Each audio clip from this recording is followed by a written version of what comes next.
It is slowly warming up outside, getting closer now to that time of year where gardeners, of course, want to be out there in western New York and plant their seeds to start to brighten up their lawns. But with this spring's abnormally high amounts of rain, it may be a little more complicated to spruce up those yards and see vegetables grow. Yeah, 2 on your side's Nate Mills tells us more on how the weather this spring is making it a lot harder to grow.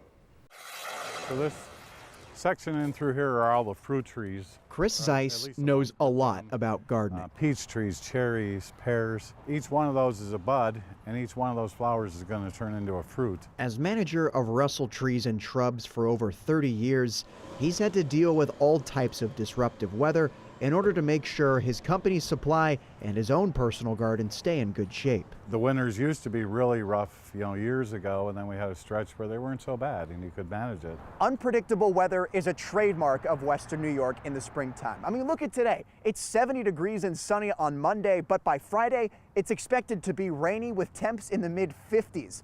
Although this year has brought unseasonably wet weather to the region, and it's posed some challenges to local gardeners. It's just not even just the wet, but the few cold nights we had recently, so we held off on putting a lot of stuff out yet because it's just, we have to cover it. We lay it all down, cover it with frost cloth, and that's a lot of work. It's tough. I mean, imagine being a commercial farmer and grower and trying to deal with that. Things like adding organic matter to the garden.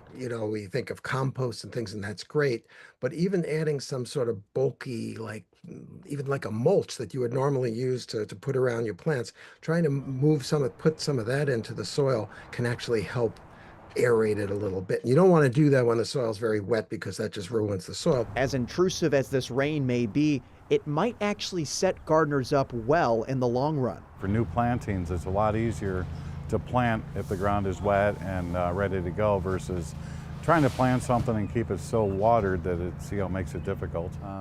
Weeping mulberry and until then, we can find Chris Zeiss pacing the droves of trees on his lot and gearing up for the busiest time of the year.